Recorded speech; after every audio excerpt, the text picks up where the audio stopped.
आयत नंबर 2 में, अल्लज़ी खलक़ल मौत वल हयाता, कि अल्लाह सुब्हानहू व तआला ने मौत और जिंदगी बनाई ताकि आप लोग को परख सके आप में से अच्छा अमल कौन करता है। तो ये जिंदगी हमारे लिए एक इम्तिहान है और इम्तिहान के उसूल दिए गए हैं और अल्लाह सुब्हानहू व तआला हर इंसान को अलग अलग तरीके से जांचता है।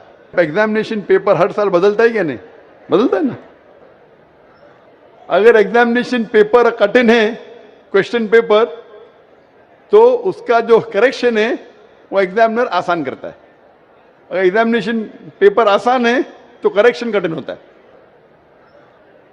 तो इसी तरीके से कुछ लोग को अल्लाह ने गरीब बनाया, कुछ लोग को अमीर बनाया, कुछ लोग को सेहतमंद बनाया, कुछ लोग को बीमार बनाया। किधर भी नहीं लिखा है कुरान में क्या गरीब इंसान अच्छा क्या अमीर इंसान अच्छा, या सेहतमंद जन्नत में जाएगा या बीमार जन्नत में जाएगा। अल्लाह ताला जांचना चाहता है कि अगर मैं इसको अमीर बनाया तो कुरान का उसूल है उसको ज़कात देना चाहिए। 2.5% अपने निसाब से ज्यादा जितना पैसा उसके पास है, 85 ग्राम सोना से ज्यादा पैसा है, 2.5% उसको हर साल, हर कमरी साल उसको देना चाहिए ज़कात में। अमीर तो बन गया, वो गरीब आदमी को 0 देने का। तो ज़कात के सवाल जवाब में उस गरीब इंसान को 100 में से 100 मार्क्स, वो अमीर इंसान शायद देगा ही नहीं तो 0 मिल गया, बेचारा फेल हो जाएगा। या हो सकता है कि आधा देता है तो कम मार्क्स मिलेंगे। तो यहां हम बोलते गरीब इंसान, अरे बेचारा, बेचारा क्या, उसको 100 में से 100 मार्क्स मिल गए, ज़कात में उसको 100% मार्क्स, वो अमीर इंसान के लिए इम्तिहान है। इसीलिए अल्लाह के रसूल फरमाते कि गरीब इंसान को जन्नत जाना और आसान है बनिस्बत अमीर को। और जितने साहबा जो अमीर थे उनसे पूछताछ ज्यादा होंगी। साहबा थे, अल्लाह के रसूल के करीब थे, फिर भी उनकी पूछताछ ज्यादा हुई। अल्लाह ने पैसे दिए, क्या किया उसका तुमने? आप समझ रहे ना। तो इसीलिए अल्लाह ताला डिफरेंट लोग को डिफरेंट तरीके से टेस्ट करता है। कुछ आदमी को अच्छी सेहत देता है, कुछ आदमी को बीमार बनाता है। अभी एक इंसान है जो शादी करता है, दोनों मियाँ बीवी अल्लाह को मानते हैं, अच्छे काम करते हैं, उनका बच्चा पैदा होता है विद कंजेनाइटल हार्ट डिजीज, दिल की बीमारी से पैदा होता है। अभी वो बच्चा पैदा हुआ, 2 दिन का बच्चा है, उसको दिल की बीमारी क्यों? अल्लाह ताला टेस्ट कर रहा है उसके माँ बाप को। कुरान क्या आयत है कि तुम्हारे बच्चे, तुम्हारी दौलत तुम्हारे लिए इम्तिहान है, एक फितना है। फितना अरबी में मानिए इम्तिहान, उर्दू में फितना के 2 मानी होते हैं, एक होता है फितना, एक होता है इम्तिहान। तो कुरान मजीद में फितना जब कहा गया वो इम्तिहान है। आपके बच्चे, आपकी दौलत आपके लिए इम्तिहान है।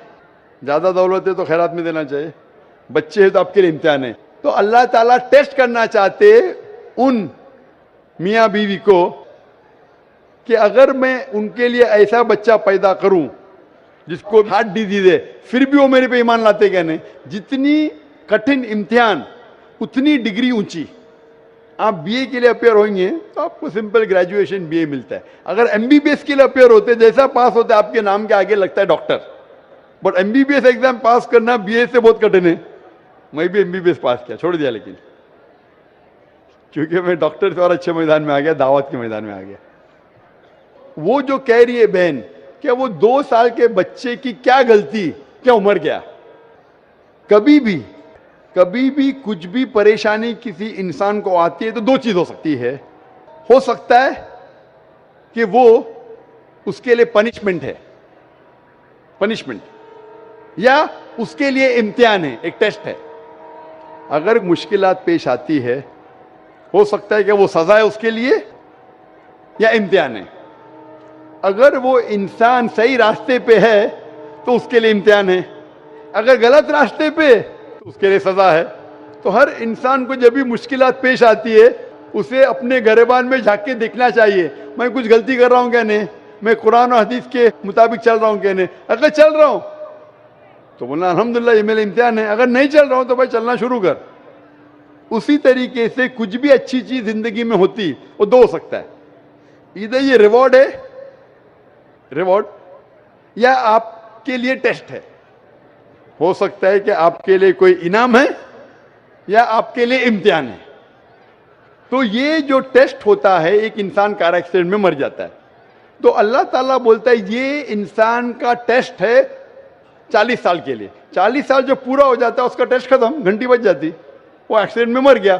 वो बच्चे का इम्तिहान 2 साल के लिए था, वो बच्चा मासूम है, कुछ गलती नहीं की जन्नत में जाएगा। टेस्ट था उसके वालिदैन के लिए, उसके माँ बाप के लिए, कि माँ बाप जब 2 साल का बच्चा मरता है फिर भी अल्लाह पे यकीन रखते क्या नहीं, तो वो बच्चा अगर कोई गुनाह नहीं करता वो डायरेक्ट जाता है जन्नत में। वो माँ बाप का टेस्ट है कि वो बच्चा मरने के बाद फिर भी अल्लाह पे यकीन रखते हैं क्या नहीं, तो वो उनके लिए इम्तिहान है। किधर भी नहीं लिखा है कुरान या हदीस में कि अगर वो बच्चा 2 साल का है कि उसके लिए सजा है। वो सजा किधर है? उसका इम्तिहान खत्म हो गया, 2 साल तक इम्तिहान था, टेस्ट पेपर खत्म। और हर बच्चा जब पैदा होता है वो मासूम होता है। बच्चा अगर मरा तो इंशाअल्लाह वो जन्नत में जाएगा। बड़े होने के बाद जब अल्लाह आपको ज़हन देता है, आपको सोचने की कुव्वत देता है, आप डिसीजन खुद ले सकते हैं, फिर अगर आप गलती किए तो आप जिम्मेदार है, अगर अच्छे काम किए तो आप जिम्मेदार है। इसीलिए जब आप बालिग होते हैं तो फिर आप पे जिम्मेदारी होती है कि आप अल्लाह सुब्हाना व तआला, खुदा ईश्वर की बात पे अमल कर रहे हैं क्या नहीं। आज इतना बड़ा मजमा है माशाअल्लाह, लाखों लोग, 5 लाख 10 लाख कितने पता नहीं, लेकिन माशाअल्लाह हजारों की तादाद में गैर मुस्लिम भी है, हजारों की तादाद में गैर मुसलमान भी है। आपने मेरा पैगाम सुना, अभी आप जब घर जाएंगे तो आपसे पूछ भी होंगी ना ऊपर से कि आपने पैगाम सुना, अमल किया कि नहीं। अगर पैगाम सही नहीं लगा तो सवाल क्यों नहीं पूछे, अगर सही लगा तो अमल क्यों नहीं किए। तो उस तरीके से अल्लाह ताला इम्तिहान लेता है लोगों का। अगर पैगाम सुनने के बाद फिर भी आप अमल नहीं करे तो आखिरत में आप जवाब क्या देंगे? आप ये नहीं बोल सकते ना मुझे किसी ने नहीं कहा। वो था एक जाकिर आदमी जो था, मुंबई से आया था, उसने तो कहा, तो आपने क्यों नहीं उसके ऊपर अमल किया? अगर उसका पैगाम गलत था तो क्यों नहीं उसे पूछा? तो मैं मेरा पैगाम पहुंचाने के अलावा आपको मौका देता हूं भाई पूछने के लिए, आप पूछ सकते, तो मेरी जिम्मेदारी पूरी। फज़क्किर इन्नमा अंत मुज़क्किर, अल्लाह ताला कहते हैं कि रसूल से, चैप्टर नंबर 88 सूरह गाशिया में वर्स नंबर 21-22, फज़क्किर इन्नमा अंत मुज़क्किर, आपका काम है पैगाम पहुंचाना, हिदायत देना अल्लाह के हाथ में, तो मैं सिर्फ पैगाम पहुंचा रहा हूं। तो उस बच्चे की कोई गलती नहीं, ना उसने कुछ गुनाह किया, वो टेस्ट है, इम्तिहान है उसके वालिदैन के लिए। जिस तरीके से कुरान में कहा गया है कि आपके बच्चे, आपकी दौलत आपके लिए इम्तिहान है। खूब ध्यान से क्वेश्चन। डॉक्टर साहब, मैं बंगाल से हूँ और मुर्शिदाबाद जिला से हूँ। मैं अपने मन से इस्लाम को कबूल करना चाहता हूँ।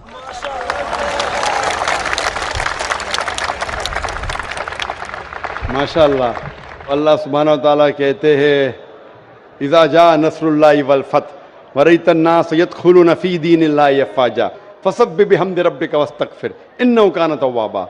आप देखेंगे लोग फौज दर फौज अल्हम्दुलिल्लाह इस्लाम में दाखिल हो रहे हैं और हम अल्लाह सुब्हानहू से दुआ करते और इस्तिग़फ़ार करते। और ये आप देख रहे नज़ारा माशाअल्लाह हिंदुस्तान में किशनगंज की सरज़मीन पे माशाअल्लाह। भाई साहब, आप एक खुदा में मानते हैं? मानता हूँ। आप मानते हैं कि बुत परस्ती गलत है? गलत है। आप मानते मूर्ति पूजा गलत है? गलत है। आप मानते हैं कि मोहम्मद सल्लल्लाहु अलैहि वसल्लम आखिरी पैगंबर है? मानता हूँ। आप पर कोई भी जबरदस्ती कर रहा है इस्लाम कबूल करने के लिए? नहीं डॉक्टर साहब। आप पे कोई भी दबाव है इस्लाम कबूल करने के लिए? नहीं डॉक्टर साहब। आप अपने मन से करना चाहते हैं इस्लाम कबूल? अपने मन से करना चाहता हूँ। आप पे कोई भी प्रेशर नहीं? कोई प्रेशर नहीं है। जैसा मैंने कहा कि जबरदस्ती किसी को इस्लाम कबूल कराना इस देश में हराम है। इस्लाम या कोई भी मजहब में जबरदस्ती करना हराम है इस देश में। और इस्लाम धर्म में भी, इस्लाम मजहब में भी किसी को मुसलमान जबरदस्ती बनाना गलत है। तो आप अपने मन से करना चाहते भाई साहब? मैं अपने मन से पूरे होशो हवास से। माशाल्लाह। तो इंशाल्लाह मैं अरबी में कहूँगा और आप उसे दोहराइए। ठीक है। अशहदु अशहदु अल्लाह अल्लाह इलाहा इलाहा इल्लल्लाह इल्लल्लाह व अशहदु अशहदु अन्ना अन्ना मुहम्मदन मुहम्मदन अब्दुहु अब्दुहु व रसूलुहु। रसूलुहु।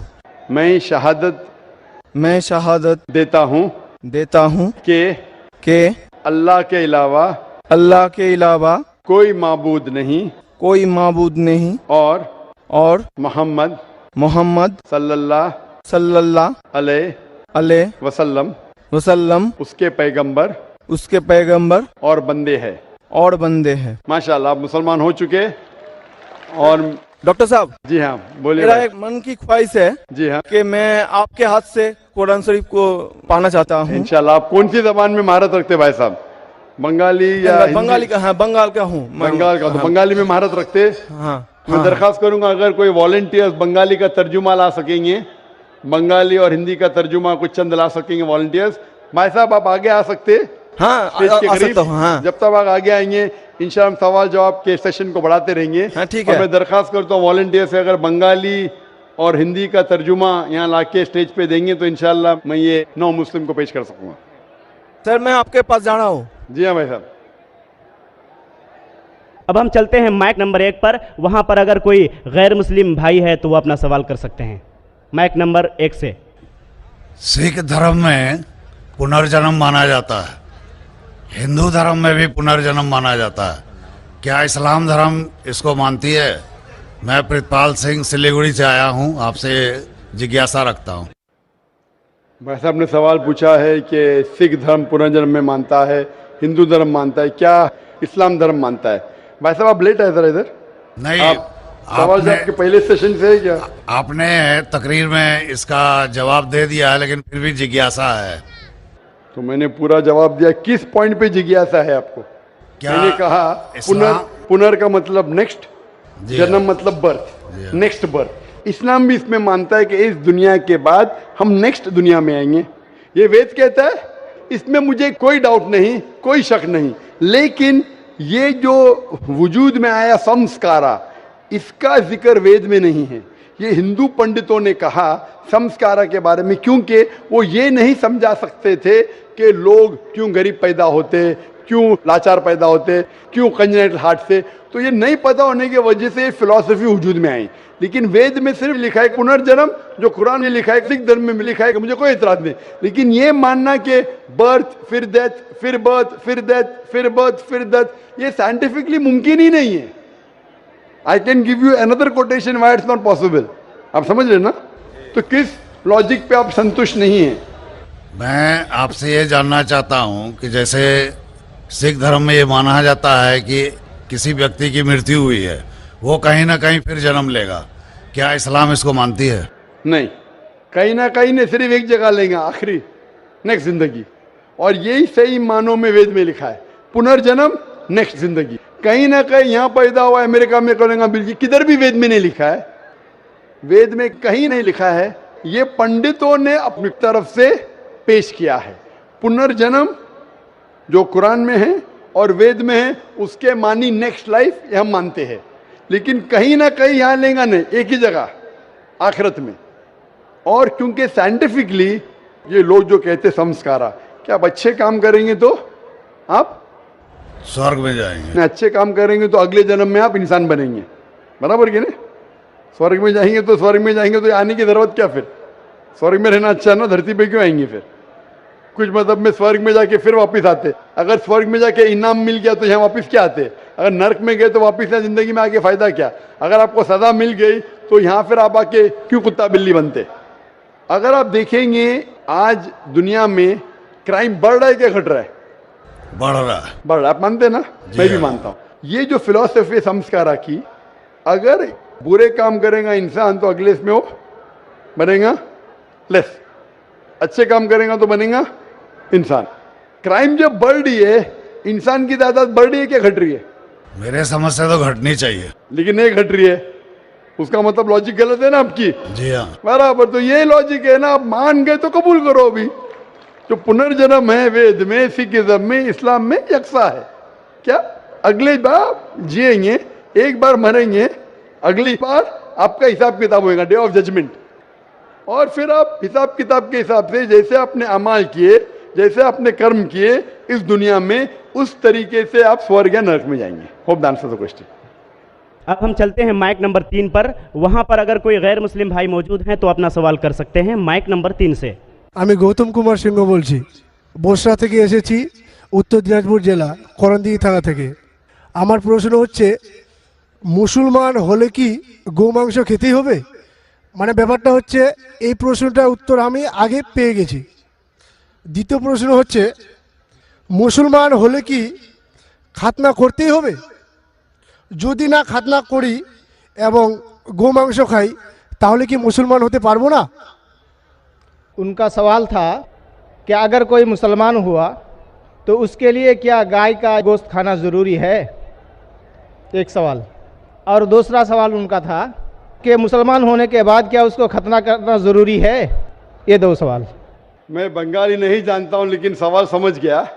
স্যার আমি खतना বাংলায় समझ বলছি। गया, गाय गोश्त समझ गया। मेरे बंगाली टीवी के ऊपर डबिंग आती, लोग समझते बंगाली जानता हूं मैं, लेकिन ये सवाल समझ गया मैं, अल्हम्दुलिल्लाह। भाई साहब का सवाल है कि मुसलमान बनने के लिए क्या गाय का गोश्त खाना ज़रूरी है और खतना करना ज़रूरी है क्या? ये पहला सवाल मैं जवाब दे चुका हूँ कि गाय का गोश्त खाना फ़र्ज़ नहीं है। अगर आपको पसंद है तो खा सकते, नहीं पसंद तो नहीं खाइए, फ़र्ज़ नहीं है।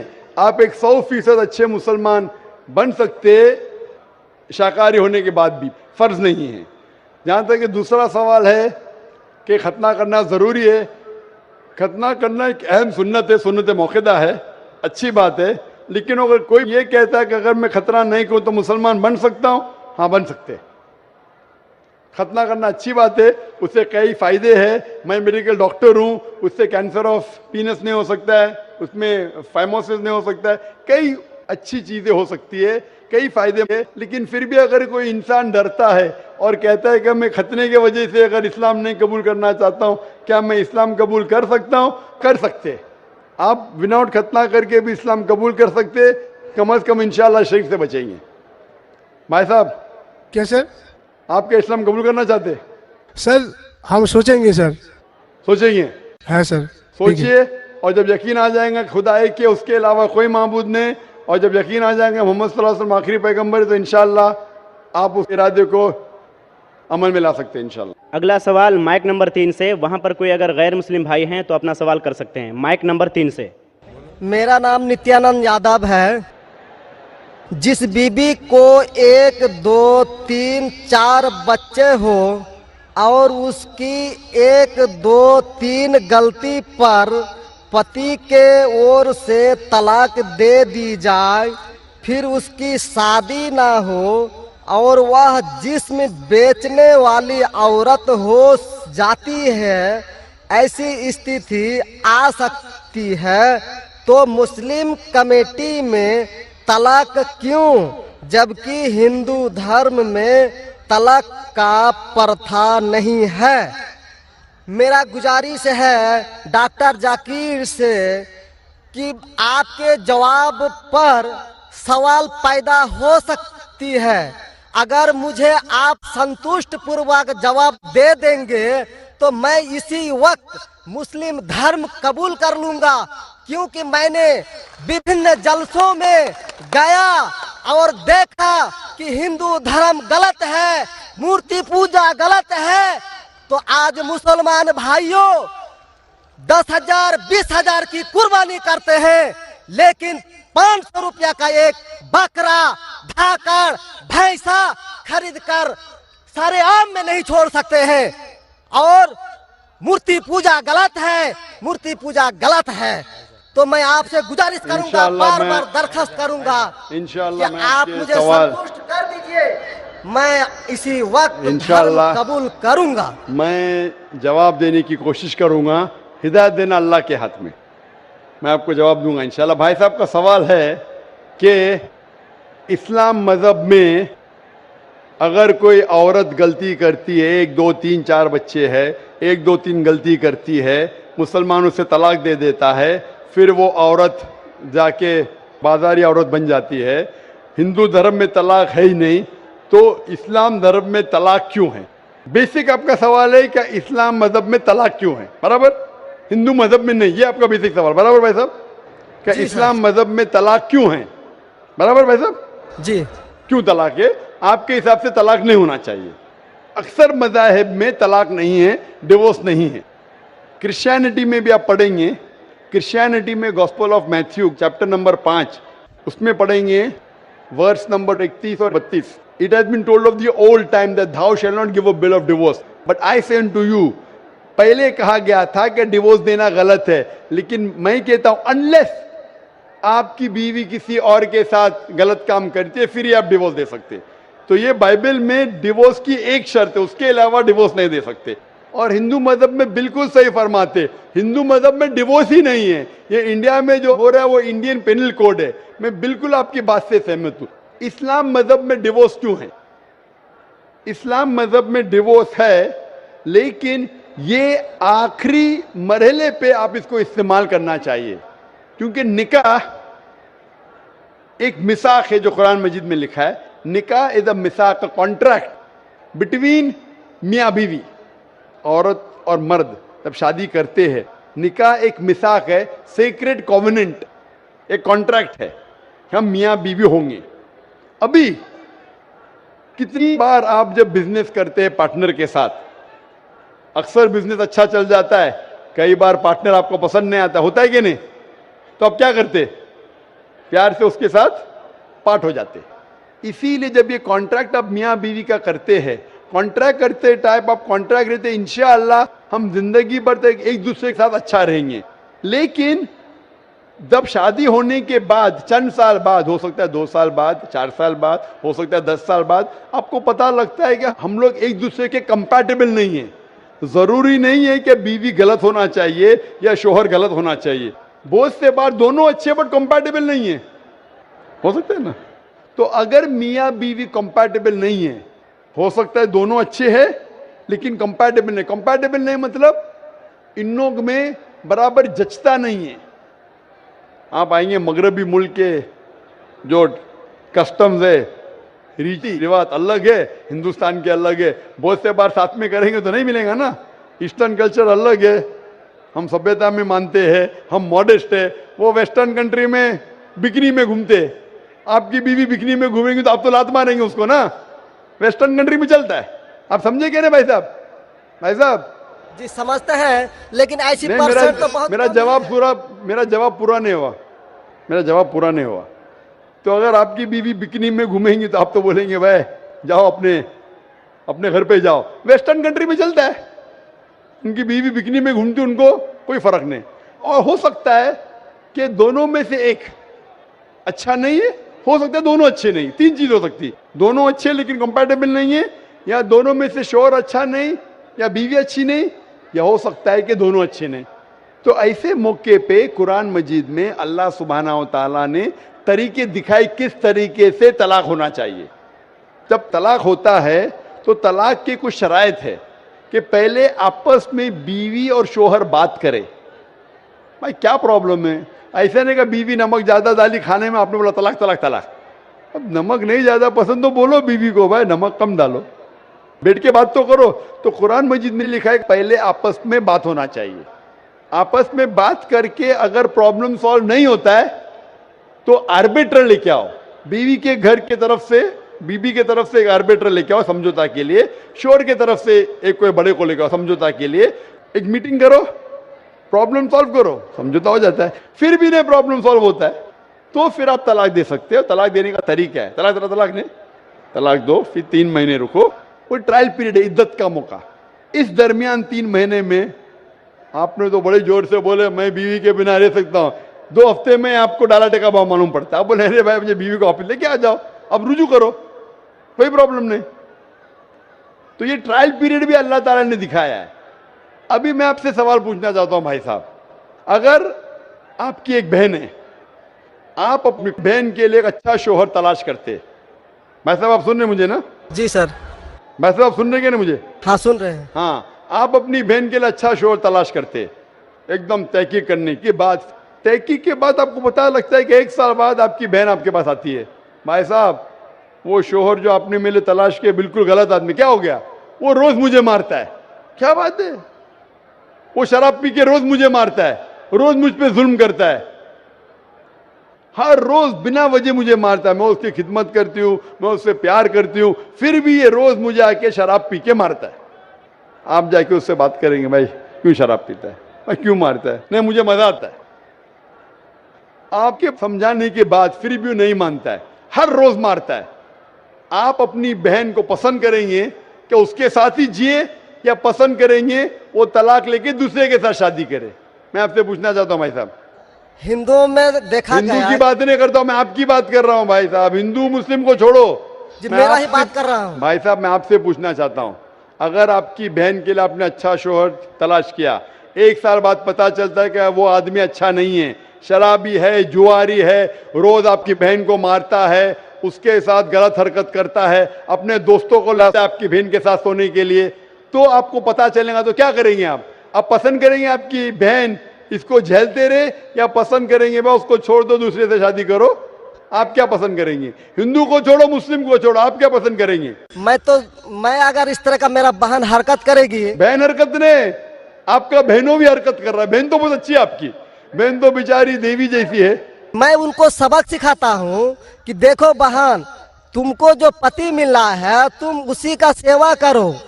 यानी चूंकि हम लोगों का धर्म जो है, जब विवाह हो जाती मैं है आपकी धर्म की बात नहीं कर रहा हूं, मैं आपकी बात कर रहा हूं। धर्म पे बाद में आऊंगा मैं।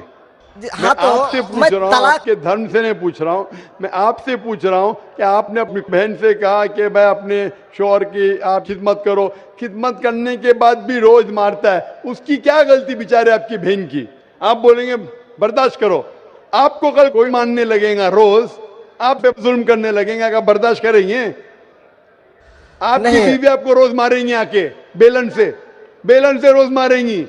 वो अच्छी मार्शल आर्ट्स की है, रोज आपको मारेंगी, आप उसको तनख्वाह लेके देंगे, रोज आपको मारेंगे, आप क्या करेंगे? वन रिक्वेस्ट, मैं आपसे पूछता हूँ, आपकी बीवी रोज आके आप, पाकिस्तान रिपोर्टर में भाई साहब पाकिस्तान को छोड़ो, मैं आपसे भाई साहब मुस्लिम कमेटी की औरतों से, भाई साहब सुनो मेरी बात ना, पाकिस्तान को छोड़ो, हिंदुस्तान को छोड़ो, मैं आपसे सवाल पूछ, आपने मुझे सवाल किया, मैं आपसे सवाल पूछता हूँ। जी सर। पाकिस्तान में क्या हो रहा है छोड़ो, मुझे भी आपकी फिक्र है। जी आपको अगर आपकी बीवी रोज मारती है, हाँ जी, रोज आपको मारती है, रोज जाके बाहर ऐश करती है, आप क्या करेंगे? मैं उनको समझाऊंगा। नहीं समझती है और वो बहुत अट्टी कट्टी है, समझाएंगे तुमको, 2 समझाएंगे, क्या करेंगे? अगर नहीं समझती है तो मैं एक किला बनाऊंगा और उस किले में मोटे रस्सी से बांध करके उसको अरे रखूंगा। वो तुमको और बांधेंगी, उसको मैं वो अट्टी खिलाऊंगा। कट्टी है, तुम क्या बांधेंगे हाँ, उनको? नहीं, अरे ऐसा वो तो मैं तुमको उसको कभी बांधेंगी भी किले के अंदर। तलाक का तो भाई हम साहब बात ही नहीं करेंगे। भाई साहब अब दिखने में कैसे मुझे नजर आ रहा है टेलीविजन पे, मैं जी। बोल आपकी बीवी अगर एकदम अट्टी कट्टी है, आप क्या उसको किले से बांध देंगे? वो एक झापड़ आपको मारेंगी, आप गिर जाएंगी, फिर आप क्या करेंगे बोलो? हम लोगों का जो औरत है रोज मंदिर जाती है और प्रार्थना करती है, अरे भाई हे साहब, आपको ईश्वर, अच्छी बीवी मिली। हे ईश्वर, हमारे पति के लिए लंबी उम्र चाहिए। भाई साहब आपकी बीवी बहुत अच्छी है, अल्हम्दुलिल्लाह। मैं आपकी बीवी की बात नहीं कर रहा हूं, मैं कह रहा हूं अगर हाइपोथेटिकल है, अगर आपकी बीवी ऐसी होती, आपको भगवान ने अच्छी बीवी दी है तो आप किस्मत वाले हैं। अगर आपकी बीवी सही नहीं होती तो आप क्या करते थे? जी सर, 1-2% हो सकते हैं, लेकिन आम में नहीं, और मुस्लिम अच्छा, में 1-2% की बात कर रहा हूं, क्या करते थे आप? जी सर, आप 1-2% क्या करते थे? अगर 1-2% में ऐसी मक्कार बीवी निकली या मक्कार शोहर निकला तो आप क्या करेंगे? 1-2% में होता है, लेकिन क्या हमारे करेंगे आप? हम मेरा मुसलमानों के समाज में जाते हैं और देखते हैं कि रोज तलाक दिए जाते भाई हैं, साहब, रोज मैं तलाक। मुसलमान पे बाद में आऊंगा ना, मैं पहले आपसे पूछ रहा हूं, अगर आपकी बीवी आपसे ऐसी हरकत करने लगी या आपका बहनों भी आपके बहन को रोज मारता है, तो आप क्या करेंगे? 1% होगा, 2% बोलते, मैं 1% बोलता हूं, आप क्या करेंगे? मैं तो कदापि तैयार नहीं होऊंगा, नहीं होगा, छोड़ देंगे ना? मैं छोड़ूंगा नहीं उसको, क्या करेंगे? मैं किले में बंद करके रखूंगा। अरे आप नहीं बंद कर सकते ना, वो आपसे ताकतवर है भाई साहब। नहीं नहीं, अरे है, अभी एकदम जो नहीं। आपकी बीवी है भाई साहब अच्छी है, जी मैं नहीं, खाली हाइपोथेटिकली बोल रहा हूं, अगर ऐसी बीवी होती थी तो क्या करते थे? नहीं ऐसा तो हो नहीं सकता है। हुआ नहीं, आप किस्मत वाले हैं भाई साहब। नहीं, तमाम मुसलमानों का हम सोच रखने अरे वाले हैं, मुसलमान पे सोचते बाद में हैं। आता हूं भाई साहब, मैं सब जवाब दूंगा आपको। मैं आपसे सवाल पूछता हूं, आपके साथ ऐसी हरकत हुई, आपकी बहन को अगर कोई रोज मारता है, आपका बहनों भी रोज परेशान करता है, लाल पीला करता है, शराब पीता है, जुआरी है, तो आप क्या बोलेंगे बहन को?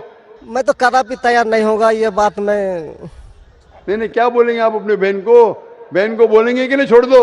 नहीं, तुम जाओ उसके कदमों में जाके पड़े रहो। वो कदमों में ही मारता है उसको, कदमों में ही तुम मर जाओ, कदमों में ही मर जाओ। तो क्या ये इंसानियत है? नहीं ऐसे धर्म को मानते हैं आप? जी, ऐसे धर्म को मानते हैं कि जो शोहर अगर पति के द्वारा मारे जाते हैं तो जन्नत का हकदार हो सकते हैं। ये किधर लिखा है? आप ऐसी किताब में मानते हैं? अगर ऐसी किताब में लिखा तो हर शोहर अपने बीवी को मारने लगेगा ना, हर शोहर मारने लगेगा, बोलेगा चलो यार वो जन्नत में जाएंगी, मारो। नहीं तो हम तो बता रहा हूँ सर कि एक दो भाई परसेंट हो साहब, सकते हैं। आप जो बोल रहे इसीलिए जितनी नाइंसाफी औरतों पे हो रही हिंदुस्तान में, उसकी वजह यह है, उसकी वजह यह है कि हिंदू औरतों पे जब नाइंसाफी होती है वो चुपचाप सहन करती है। क्यों? उसको आवाज उठाना चाहिए। मुसलमान औरतें आवाज उठाती है तो आपको दिखने में आता है। जो आप बोलते हैं तलाक, कितने लोग का तलाक, यहाँ पूछेंगे मस्जिद में लाखों लोग हैं, कितने लोग का तलाक हो तो 1% भी नहीं मिलेगा आपको। भाई साहब यहाँ पर अगर सर्वे लेंगे कितने लोग का तलाक हो, 1% भी नहीं मिलेगा। अभी तो भाई साहब, हिंदू राष्ट्र है जो भाई कोर्ट साहब, में आप सुन दायर रहे कर मेरी दिए बात? जाते हैं, इसलिए तलाक।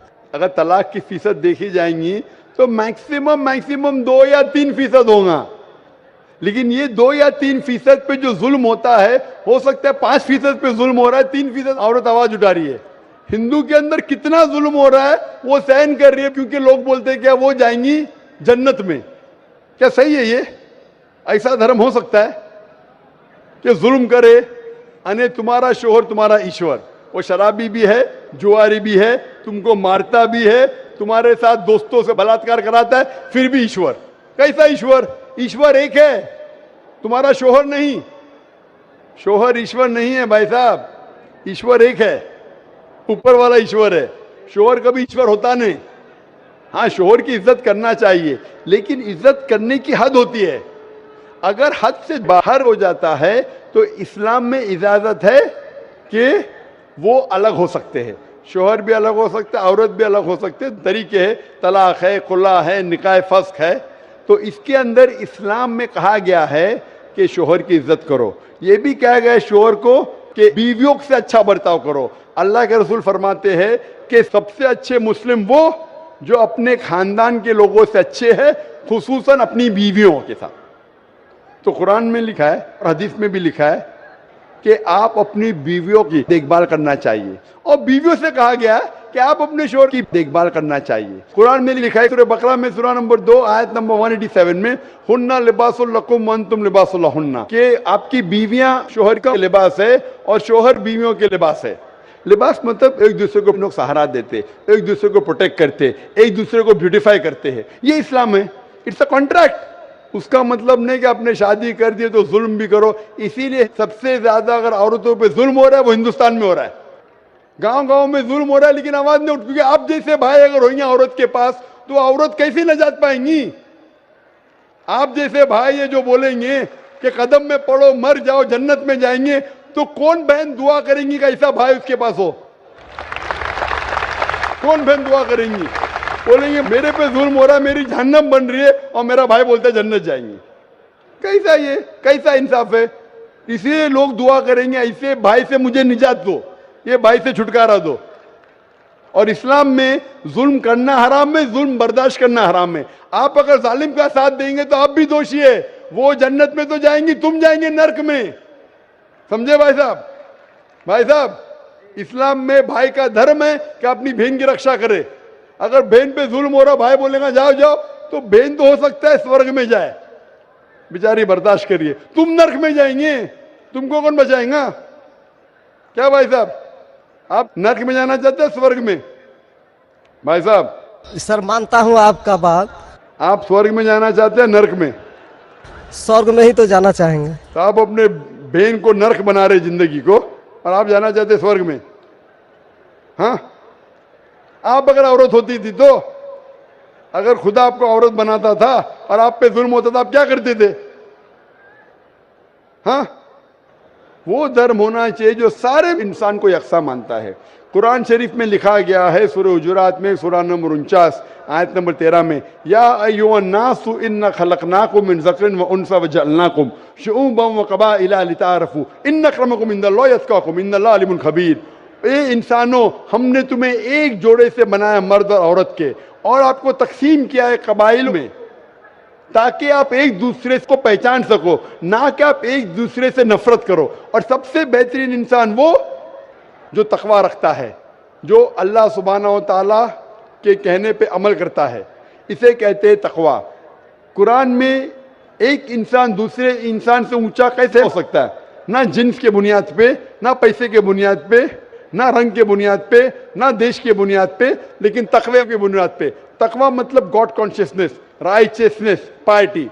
आप अच्छे इंसान बन सकते जब भी आप अच्छे इंसान होंगे, राइचियस इंसान। आप खुद अपनी बहन के लिए हक नहीं चाहते तो आप कैसे भाई है फिर? भाई साहब, आप अपनी बहन को कहते हैं कि आप उसके कदमों में मरो क्योंकि आपका मजहब कहता है, बराबर? भाई साहब जी, आपका मजहब सही कहता है। ऐसा तलाक करना तो सही नहीं लग रहा है। और बहन के ऊपर जुल्म हो रहा है, सही लग रहा है? जुल्म तो कम परसेंट में देखे जा रहे हैं। आपको कैसे पता है? आप तो बोलते चुपचाप रहो, तो वो तो आवाज भी नहीं उठा रहे, तो मालूम कैसा पड़ेगा? कम से कम मुसलमान औरतें आवाज उठा रहे ना। चूंकि देखा गया क्या देखा गया है? मैं ये पूछना चाहता हूं आपसे कि अगर जुल्म हो रहा है, आपने बोले क्या उसे चुपचाप सहन करना चाहिए? अगर ऐसा करे तो अक्सर आदमी जुल्म करने लगेंगे। मुसलमान सोचेंगे ज्यादा जुल्म करेंगे तो बेचारे छोड़ के चले जाएंगे, मैं फंस जाऊंगा, हाँ खाना मुझे पकाने पड़ेगा फिर, बराबर ना?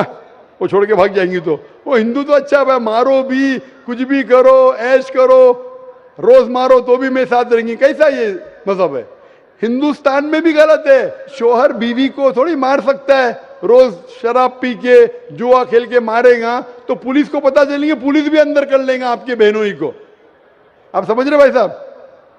आप समझ रहे क्या? नहीं समझ तो गए हैं, लेकिन सर लेकिन कबूल करना मुश्किल पड़ता है। लेकिन नहीं सर, कबूल करना हमेशा मुश्किल है भाई साहब। क्योंकि देखा गया कि जितने बीवी को तलाक दिया गया, उसकी दोबारा शादी अगर नहीं करा सका तो वो बेचिया बन जाती है, बाजार में जाके जिस्म बेचती है। अगर आपके ये राय है तो अब दूसरी शादी कराओ ना। इस्लाम में दूसरी शादी करना अच्छी बात है।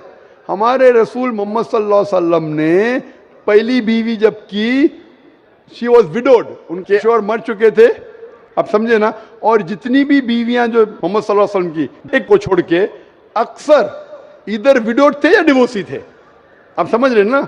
तो इस्लाम में अच्छी बात है। अगर आप डिवोर्सी से शादी करते हो उसमें बुरा थोड़ी है। हमारे हिंदुस्तान में एक कलंक है डिवोर्सी से शादी करना, इस्लाम में नहीं। साहबा के दौर में सहाबिया भी अच्छी थी, साहबा भी अच्छे थे, दोनों कंपैटिबल नहीं थे, तो अल्लाह के रसूल ने कहा छोड़ दो भाई, दूसरे से शादी करो। दोनों अच्छे थे लेकिन आपस में उनका मेल नहीं होता था, तो जुड़ा होता, आप दूसरे से शादी करो, आप दूसरे से करो। इतना आसान मतलब जरूरी का जबरदस्ती। अगर स्क्वायर को आप राउंड में डालेंगे, फिट नहीं हो रहा तो क्या आप दबा के करेंगे fit? Don't try to put a square in a round hole, square peg in a round hole if you try to put. अगर स्क्वायर को राउंड में डालेंगे फिट नहीं होगा। अगर फिट नहीं हो रहा है तो आप पार्ट करो अच्छे तरीके से, प्यार से, मोहब्बत के साथ। उनको खाली पीजी कोर्ट के अंदर जाके एक दूसरे के ऊपर कीचड़ मत उछालो, प्यार से अलग हो जाओ, आप दूसरी शादी करो, ये दूसरी शादी करेगा। ये सबसे बेहतरीन है सारे इंसानों के लिए, और दोनों जन्नत में भी जा सकते हैं ना। जरूरी है क्या वो शख्स इतना जुल्म उठाए? हक तो आपको पता है लेकिन मानना मुश्किल है आपके लिए, बराबर भाई साहब ना? जी, और एक सवाल छिपा हुआ है जो थोड़ा उनका खुलासा कर देते तो मैं सोच विचार के देख लेता। क्या सवाल है आपका? सोच विचार क्या? आपको जवाब देने के बाद भी आप बोलते मानते लेकिन कबूल करना मुश्किल है। अब हम चलते हैं माइक नंबर 4 पर। अगर वहाँ पर कोई गैर मुस्लिम खातून आई हैं तो सवाल कर सकती हैं। डॉक्टर साहब, मैं ये पूछना चाहती हूँ कि आजकल वास्तुतंत्र के हिसाब से घर बनाना बहुत कॉमन हो चुका है, तो ये कितना दूर सही है या गलत है? बहन का सवाल है कि वास्तुतंत्र के हिसाब से घर बनाना कितना सही है। ये एक साइंस है जो अभी ज़्यादातर फेमस हो, पहले फेमस नहीं था। कैसे दिशा में रखेंगे तो यहाँ से हवा आएंगे। अगर आप ये साइंटिफिक लेंगे, और साइंटिफिक फायदा होता है, क्या खिड़की अगर इस दिशा में, इस दिशा से हवा आ रही है, ज़्यादा सर्कुलेशन, कोई हर्ज नहीं। लेकिन अगर दीनी एतबार से बनाएंगे, ऐसा बनाएंगे तो जिंदगी अच्छी होगी, तो ये गलत है। अगर आप साइंस के मुताबिक लेते हैं कि इससे सर्कुलेशन, तो कुछ चीज़ सही है, कुछ चीज़ गलत है। तो अगर आप साइंस के मुताबिक लेते हैं कि ऐसा करने से हवा ज़्यादा आ सकती है, और आपका सर्कुलेशन ज्यादा बढ़ेगा, कोई हर्ज नहीं। लेकिन ये सोचे कि ऐसा बनाएंगे तो जिंदगी अच्छी होगी, ऐसा बनाएंगे तो जन्नत में जाएंगे, तो घर कैसा भी बनाओ, जन्नत में जाने के लिए कुरान के ऊपर अमल करना चाहिए। अगर साइंटिफिकली कुछ फायदे होते हैं आपकी जिंदगी में रहने के लिए, कोई एतराज नहीं। लेकिन ये सोचेंगे कि आखिरत में आप जन्नत में जाएंगे इसके वजह से, तो ये विश्वास बिल्कुल गलत है। एक बार मैं फिर वाज़ह कर दूं, अपना नाम और अपना प्रोफेशन सवाल करने से पहले ज़रूर बताएं। अब हम फिर लौट आते हैं माइक नंबर 1 की तरफ। माइक नंबर 1 पर अगर कोई गैर मुस्लिम भाई हैं तो अपना सवाल कर सकते हैं माइक नंबर 1 से। पहले मैं आपको प्रणाम करता हूं, मेरा प्रणाम को आप स्वीकार करें। किशनगंज की पावन धरती पे आप आए हैं, आपका अभिनंदन है, स्वागत है। मैं क्वेश्चन करने से पहले एक बात बता देना चाहता हूं कि मेरा नाम है मनीष कुमार जालान, मेरी प्लाईवुड की फैक्ट्री है और उसमें हम 3 पार्टनर हैं, एक मुस्लिम पार्टनर भी उसमें है। मेरा बिजनेस 18 साल से उनके साथ है। कभी धर्म के कारण कभी कोई कंट्रावर्सी हमारे बीच में नहीं आई है और भगवान के आशीर्वाद से मैं चाहता हूं कि आगे भी नहीं आएगा। मेरा प्रश्न आपसे है कि सनातन धर्म और इस्लाम में क्या समानता है, उसके बारे में मुझे थोड़ा सा क्लियरिफिकेशन।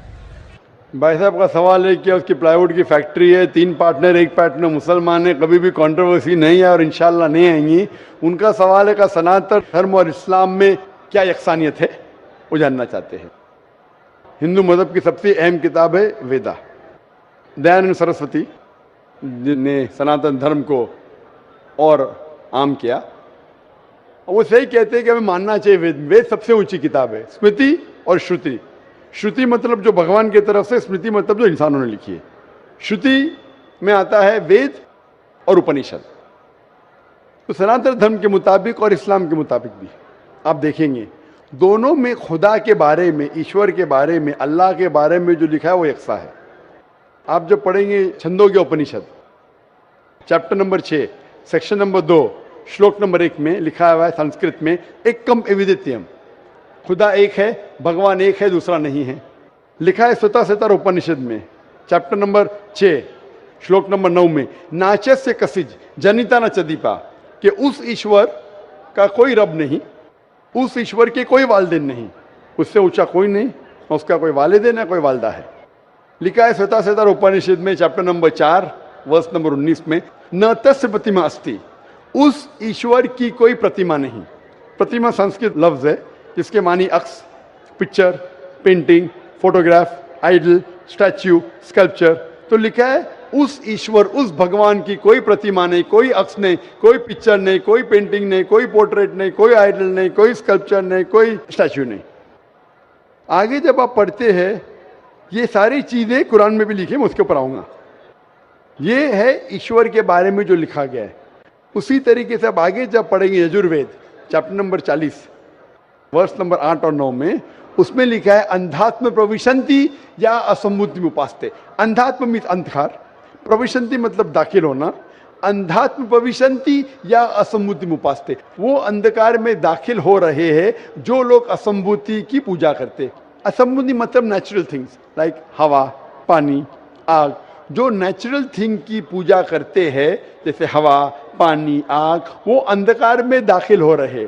और वो श्लोक का कंटिन्यू होता रहा है, वो लोग और घोर अंधकार में दाखिल हो रहे जो संभूति की पूजा करते। संभूति मतलब इंसान की बनाई हुई चीजें, टेबल, चेयर, आइडल, मूर्ति, इसकी पूजा करेंगे तो और घोर अंधकार में दाखिल होंगे। और लिखा है ऋग्वेद में जिल्द number 1 hymn number 164 verse number 46, एकम सत्य विप्र बहुधा विदांते, सत्य एक है, खुदा एक है, एकम सत्य विप्र बहुधा विदांते। लोग, विद्वान लोग उस ईश्वर को कई अलग नाम से पुकारते हैं, ईश्वर को कई अलग नाम से पुकारते।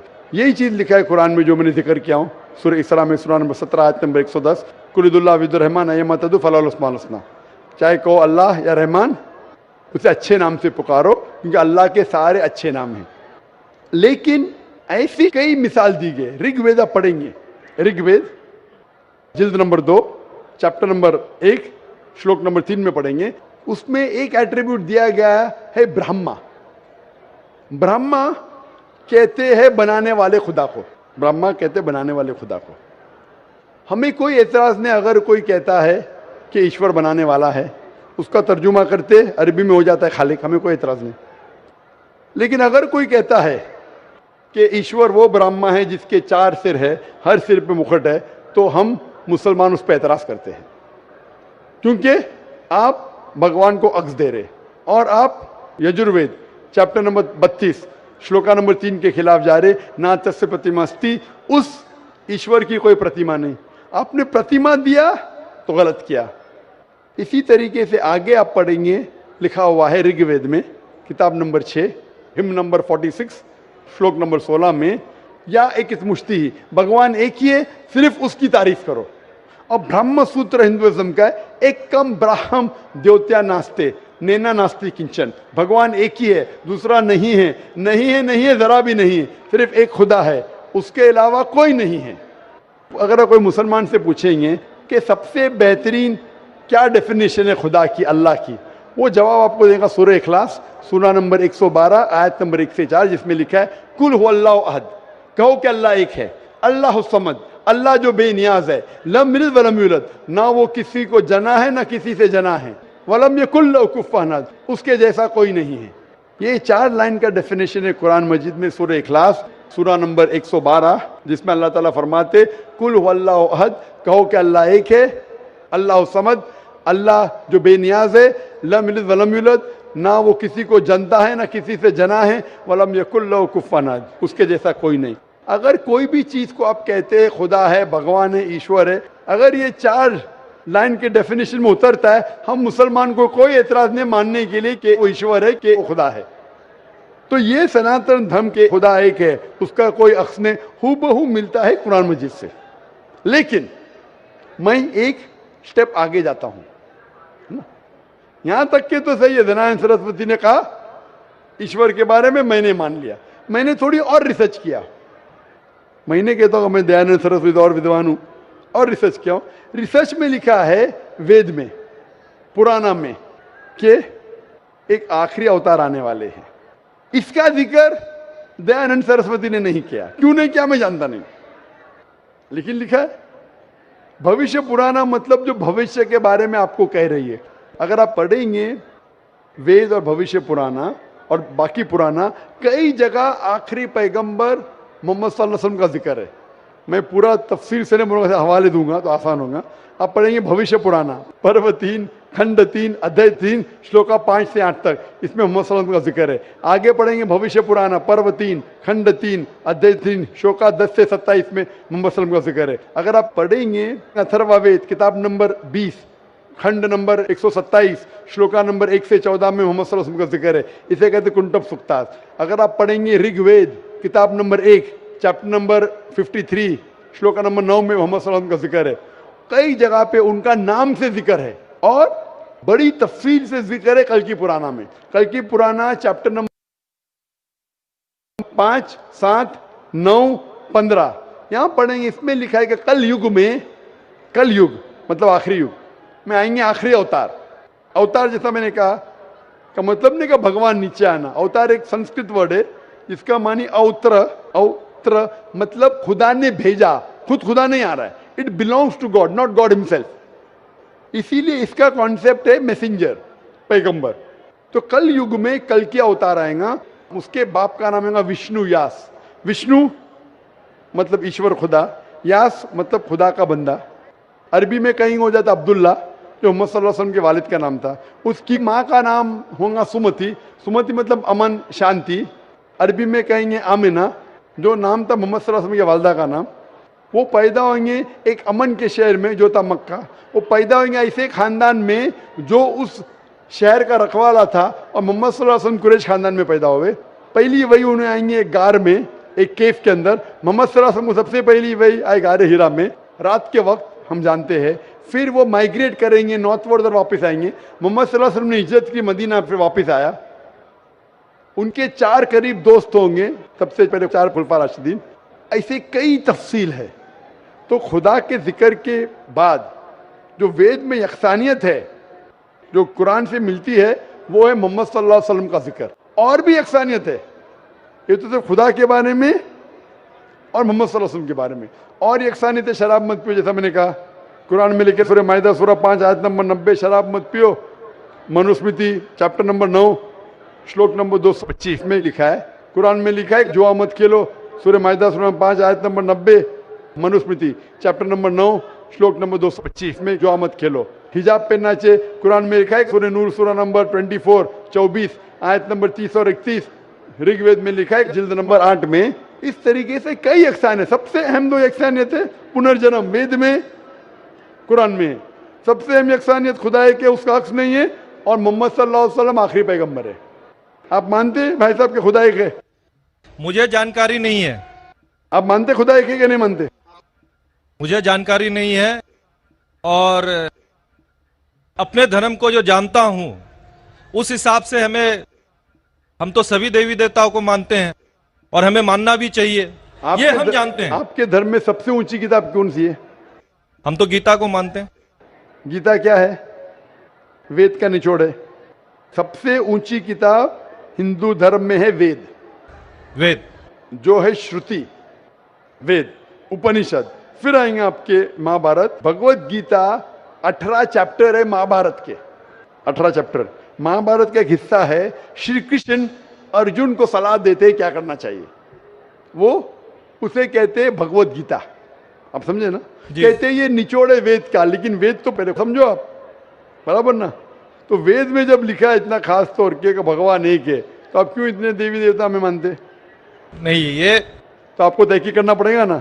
तो मैं जो कह रहा हूं उसे लिखिए, या ऑलरेडी अवेलेबल है किताब में, किताब जाइए पढ़िए, वेद पढ़िए। ये जाकिर मुंबई से बेगम बाकी तो नहीं कर रहा है, हवाला दे रहा है इधर से उधर, मैं भी फेंक रहा है। नहीं हो सकता है ना फेंक रहा हूं। नहीं, आप जितनी बात को बोल रहे हैं पीस टीवी में भी देखता हूं। देखते माशाल्लाह। हाँ, तो अब आप वेद के बारे में बोले हैं और बताए हैं, आपका चैप्टर नंबर और पन्ना नंबर तो मेरे दिमाग में आया नहीं कि ठीक है बोल रहे हैं तो कुछ होगा उसमें, कुछ तो होगा, कुछ तो कुछ होगा, कुछ ना कुछ होके छोड़िए, मत तहकीक कीजिए। नहीं, क्या अब गलत या सही? अब नहीं, करेंगे। अब करेंगे।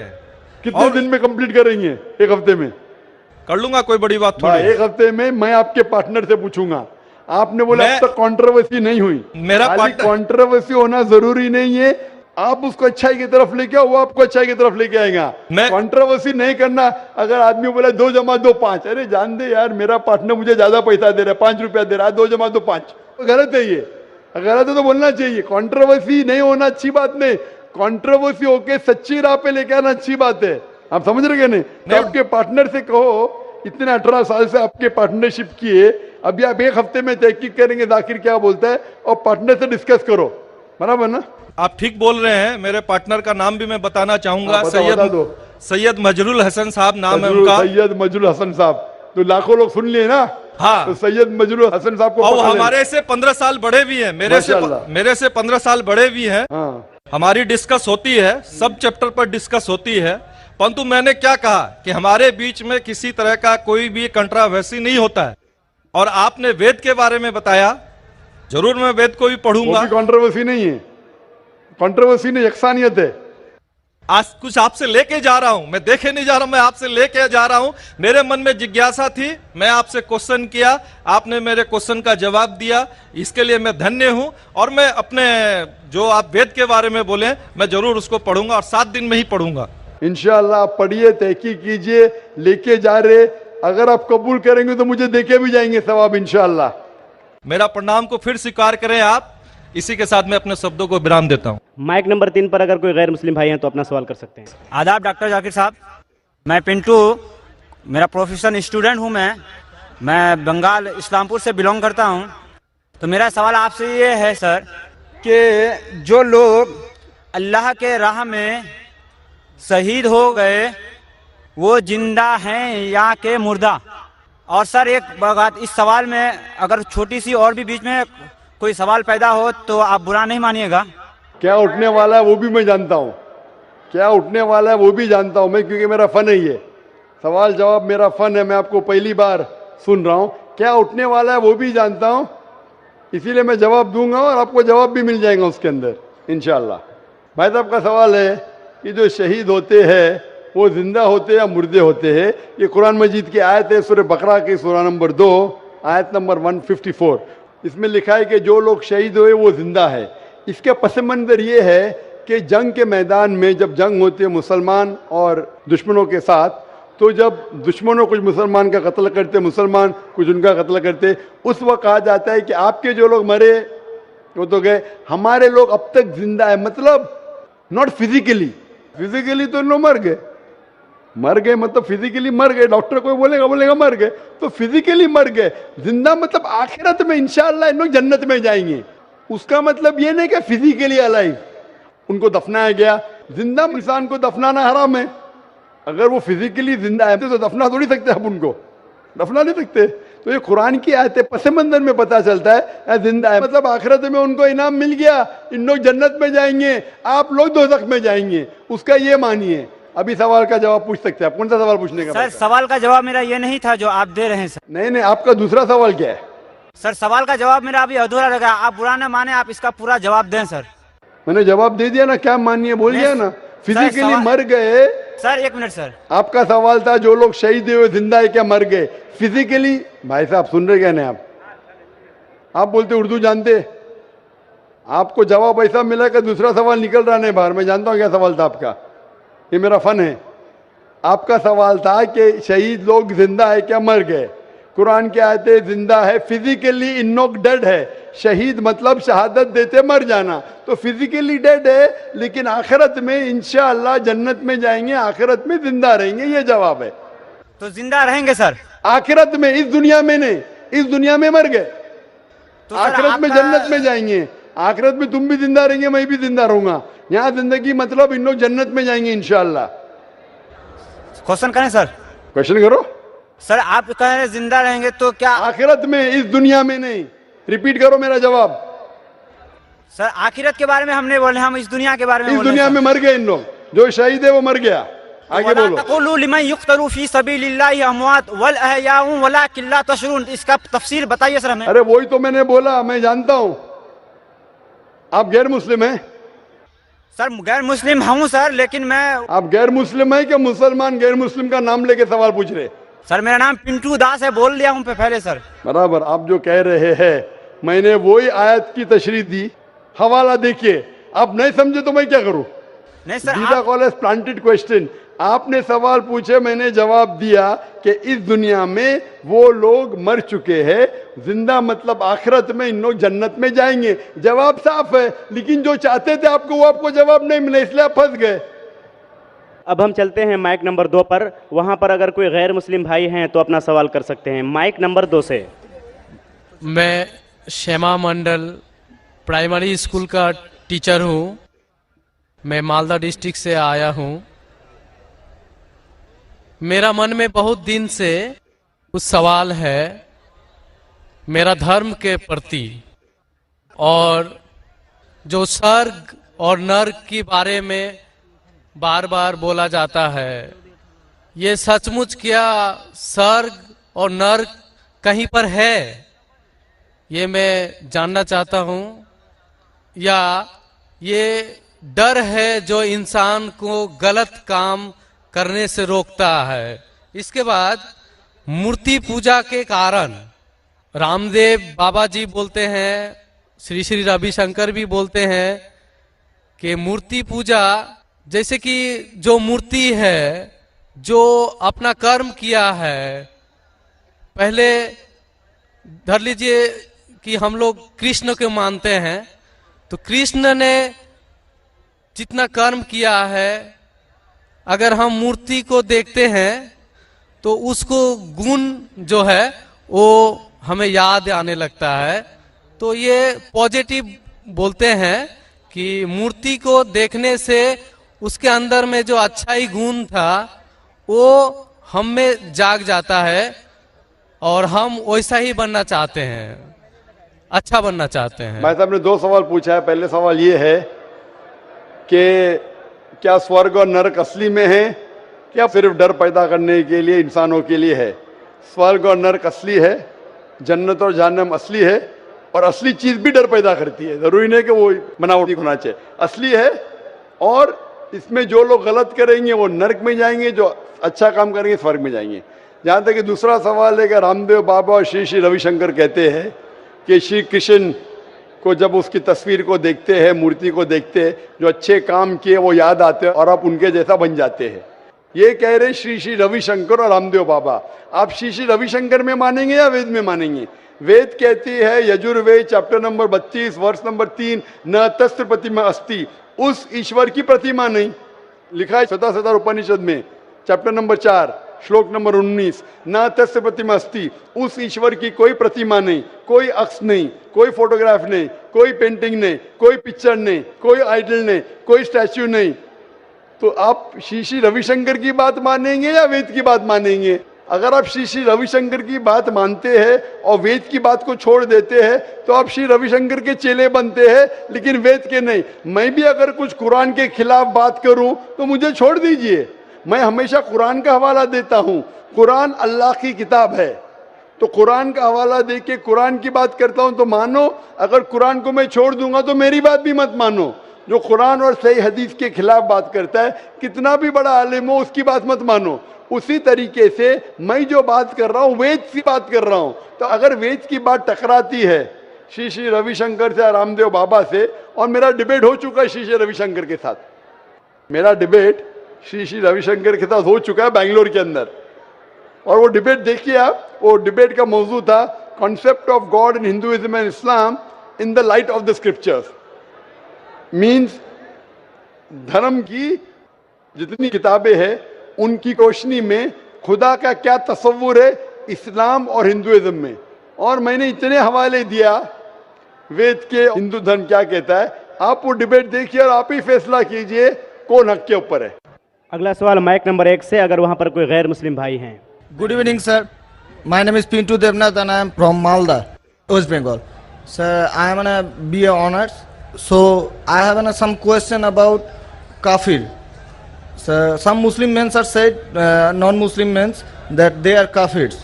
So मैं इसके बारे में आविधानिक अर्थ काफिर का जितना तक जानता हूँ, कुफ्र से आया है ये सब। तो सर इसका आविधानिक अर्थ होता है इस्लाम के गोपनीयता को जो स्वीकार नहीं करता, उसके सत्यता को जो स्वीकार नहीं करता, उसको काफिर कहा जाता है। आप ही के किसी एक चैप्टर में या किसी एक किताब में लिखा हुआ है सर, अगर इस नाम से आपको बचना चाहते हो तो आप इस्लाम कबूल करो या फिर और दूसरा कोई उपाय ढूंढ लो। ये दूसरा कोई उपाय ढूंढ लो, ये सर मैंने नहीं पढ़ा है, लेकिन मैं ये अपने दिल से बोल रहा हूँ। लेकिन सर काफिर का सब ये जो बोल रहा है, जो इस्लाम के गोपनीयता सत्यता का जो गोपनीयता है, हम जो वो तो हम मैंने कभी अस्वीकार नहीं कर सकते, क्योंकि हमारे बहुत सारे मुस्लिम फ्रेंड्स हैं, हम उसके साथ बहुत अच्छे तरह से रहते हैं, बहुत अच्छे तरह से बिहेव करते हैं, फिर भी हमको as a non Muslim why I should call an काफिर? This is my simple question sir.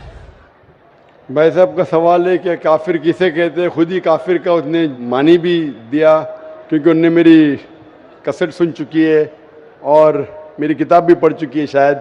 इसमें कहा है कि काफिर आता है लफ्ज़ कुफ्र से, जिसका मानी है कि इस्लाम की हक्कानियत को झुटलाना। कुफ्र मतलब ना मानना। इन शॉर्ट काफिर मतलब जो इस्लाम की हक्कानियत को नहीं मानता है, जो नॉन मुस्लिम है। तो अब नॉन मुस्लिम है क्या है? नॉन मुस्लिम है ना, तो अब नॉन मुस्लिम तो काफिर ही कहेंगे ना। और जो आपने आखिरी पार्ट जो बराबर से नहीं सुना, मैंने ये कहा आप चाहते हैं कि कोई आपको काफिर नहीं बोले, आपको क्या गाली लग रही है? काफिर गाली नहीं ना। काफिर मतलब जो इस्लाम को नहीं मानता। इंग्लिश में बोलेंगे नॉन मुस्लिम। अगर आपको गाली लगती है कि काफिर गाली है, एक चीज अगर आपको लगता है गाली है और कोई आपको काफिर नहीं कहे तो इस्लाम कबूल करो, कोई काफिर नहीं कहेगा। ये किताब में लिखा था और कुछ नहीं। हम तो कभी सर इस्लाम के गोपनीयता को या सत्यता को कभी अस्वीकार नहीं किया है ना, हम तो कभी भी नहीं बोले ऐसा, तो हमको क्यों काफिर बोला जाए? आप मानते खुदा एक है? हाँ जी। आप मानते कि बुत परस्ती गलत है?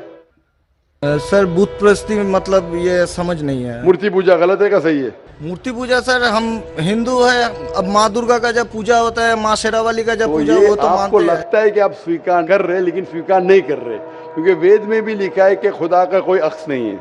मूर्ति पूजा भी गलत है हिंदू मजहबी किताब में।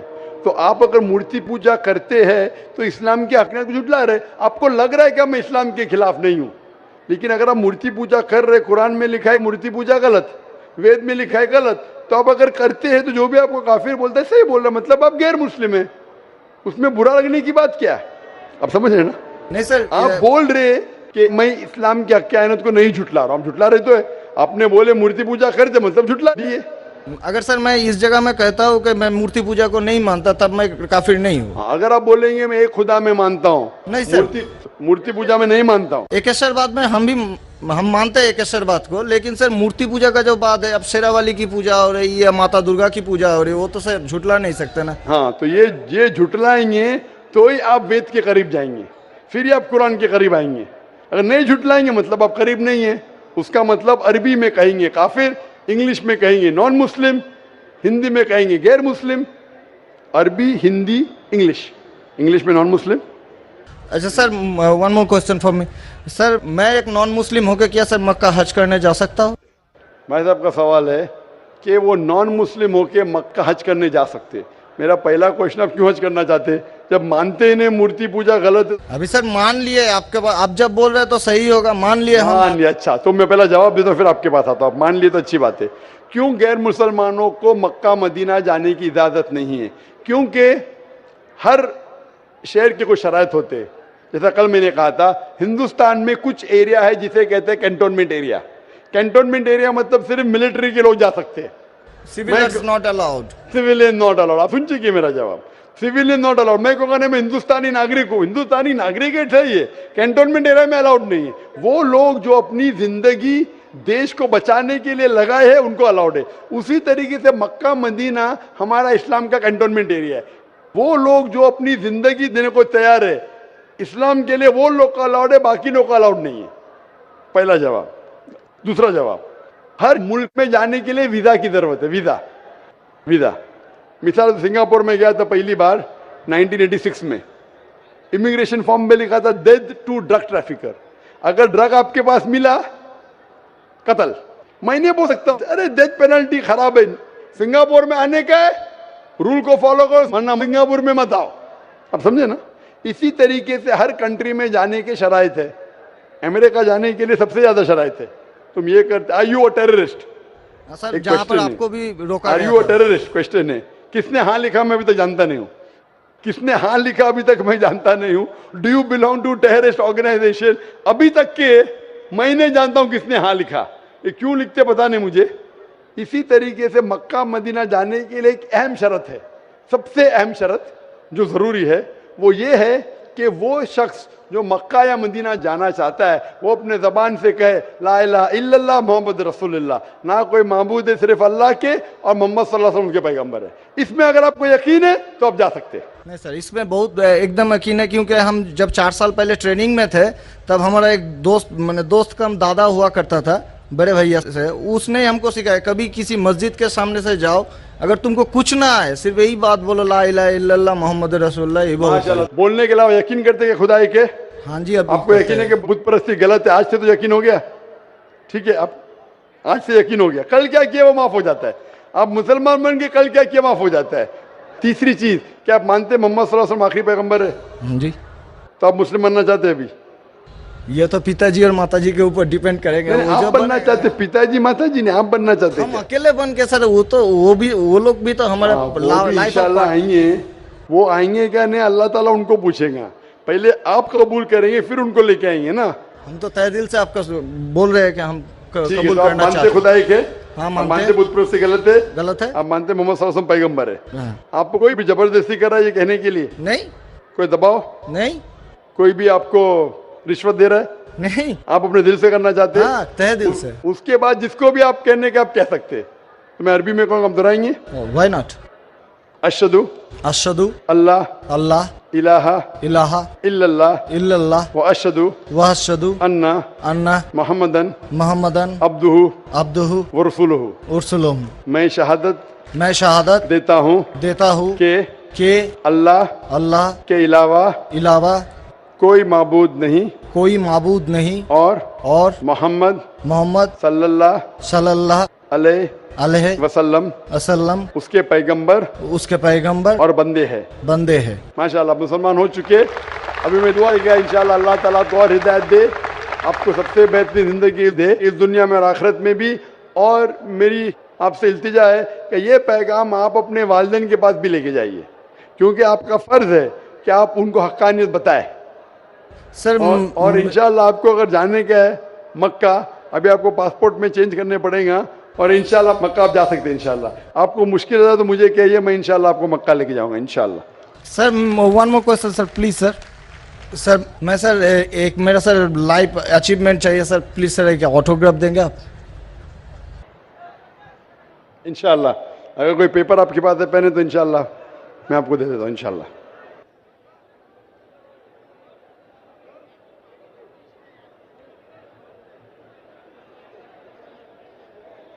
माशाअल्लाह, लोग जुर्रत और हिम्मत से काम ले रहे हैं हक़ को जानने के लिए, हक़ को मानने के लिए।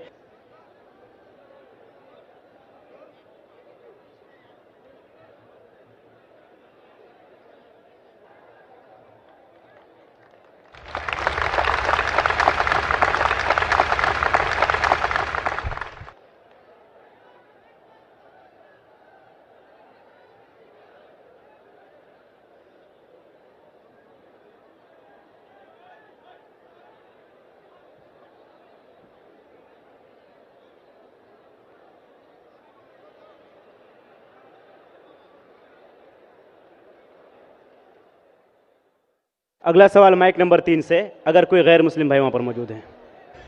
अस्सलामु अलैकुम, तोपुपाल मेघालय का हूँ। सर आपको बहुत बहुत शुक्रिया, क्योंकि आपने इस बोरी महफिल में आप हम नॉन मुस्लिम को पहले मौका देते हो। तो मेरा सवाल है, हर मुसलमान के लिए आखिरी रसूल हज़रत मोहम्मद है, तो जिन जाति का आखिरी नबी रसूल कौन है? सवाल अगर मैं सही सुना हूं कि हर मुसलमान के लिए आखिरी रसूल मोहम्मद सल्लल्लाहु अलैहि वसल्लम में जिन के लिए कौन आखिरी रसूल है, ये आपका सवाल है ना? जिन के लिए? Yes sir. जिन भाई साहब, आखिरी रसूल मोहम्मद सल्लल्लाहु अलैहि वसल्लम सिर्फ मुसलमानों के लिए नहीं, सारे इंसानों के लिए, चाहे आप हिंदुस्तान में पैदा हो, पाकिस्तान में, सऊदी अरेबिया, यूएसए, कनाडा, चाहे हिंदू खानदान में पैदा हो, क्रिश्चियन खानदान में पैदा हो, सारे इंसानों के लिए आखिरी पैगंबर मोहम्मद सल्लल्लाहु अलैहि वसल्लम है। कुरान मजीद की आयत है सूरह अंबिया में, सूरह नंबर 21 आयत नंबर 107 में, वमा अरसलना का इल्ला रहमत लिल आलमीन, कि हमने तुम्हें भेजा है रहमत बना के सारे आलमीन के लिए, सारे इंसानों के लिए और जिन के लिए भी। मोहम्मद सल्लल्लाहु अलैहि वसल्लम सिर्फ इंसानों के लिए नहीं, जिन के लिए भी आखिरी पैगंबर मोहम्मद सल्लल्लाहु अलैहि वसल्लम है, और आखिरी वही जो नाजिल हुई वो है कुरान शरीफ। इसीलिए कुरान के अंदर एक चैप्टर, एक सूरा है जिसका नाम है सूरा जिन।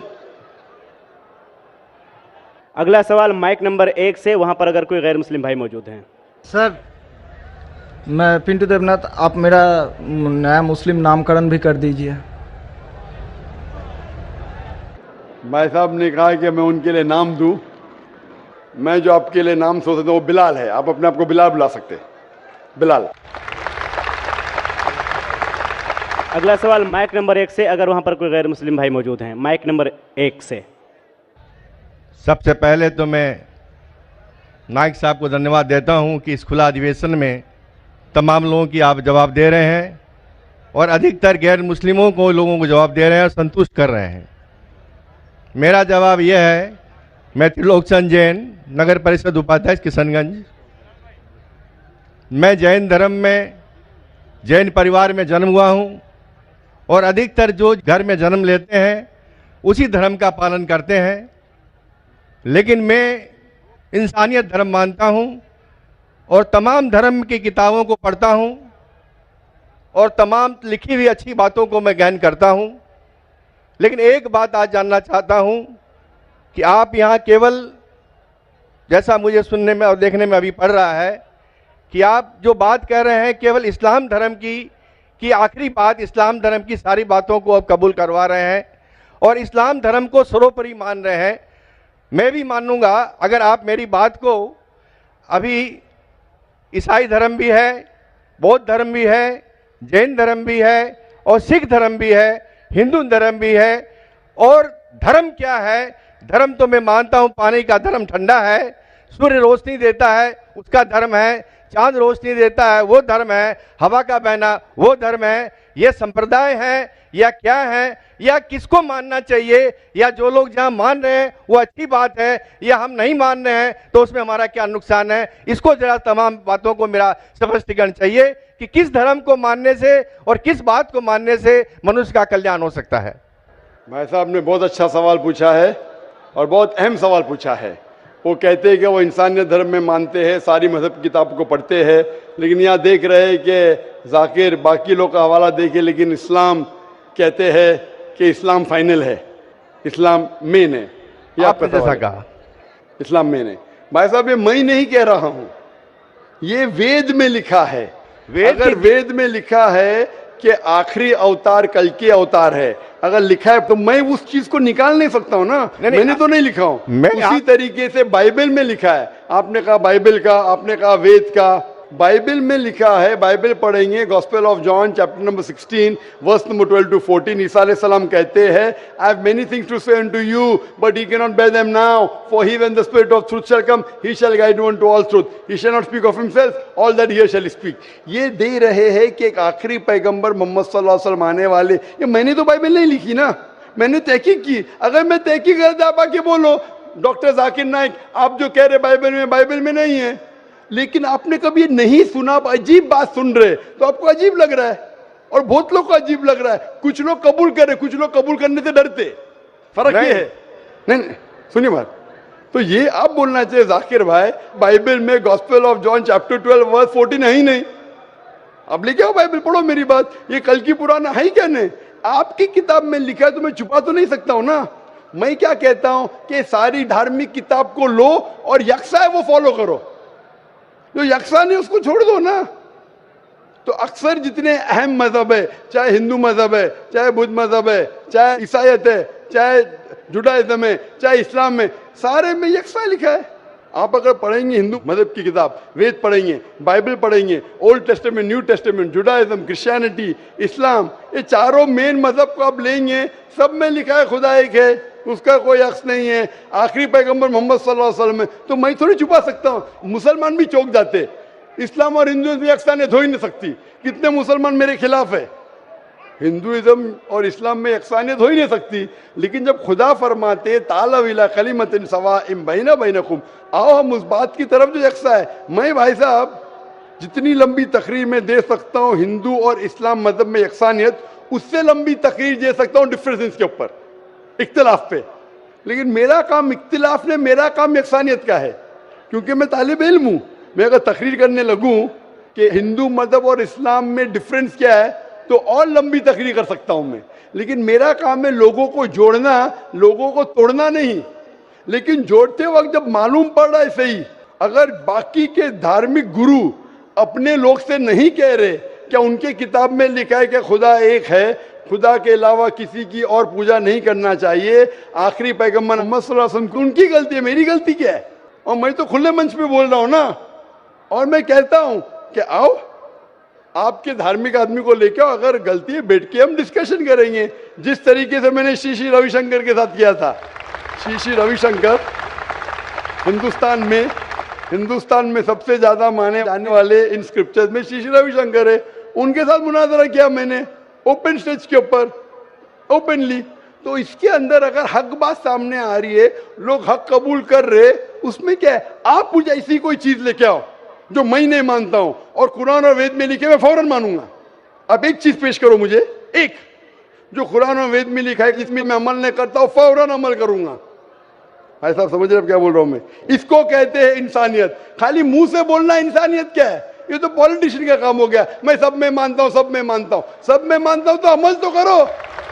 जो आदमी अमल नहीं करता, सिर्फ मुंह से बोलता है, वो तो माफ करना मेरे हिसाब से ये ढोंगी है। वो जितने लोग आते प्लेटफॉर्म पे बोलते सर्वधर्म एक है, वो ढोंगी है, उन्होंने अपनी किताब ही नहीं पढ़ी है। ऐसे ढोंगी लोग से क्या बात करना? मैं हक की बात कर रहा हूं। आप एक चीज मुझे दिखाओ जो कुरान और वेद में लिखी है, मैं फौरन मानूंगा।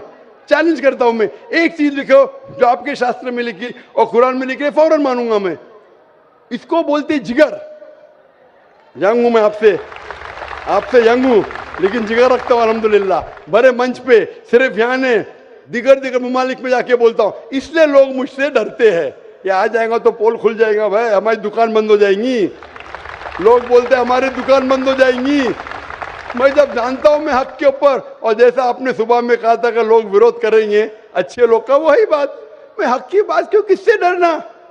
खुले मंच पे कह रहा हूं मुझे आजादी है देश में, अगर किसी को आने का मुकाबला करने का तो डायलॉग भी करने को मैं तैयार हूं। ऐसा आदमी जिसके पास इल्म है, चाहे हिंदू मजहब का हो चाहे क्रिश्चियनिटी मजहब का हो, कोई भी शख्स जो 10,000 पब्लिक, कोई भी हिंदू कोई भी क्रिश्चियन दुनिया में जो अपने खुद की तकरीब पे 10,000 लोग को गैदर कर सकता है। यहाँ माशाल्लाह कितने लोग हैं, यहाँ तकरीबन 5-10 लाख लोग हैं बराबर, सिर्फ 10,000 अपनी तकरीब पे अगर वो जमा कर सकता है और मुझसे मुनाजरा करना चाहता है, मैं तैयार हूँ।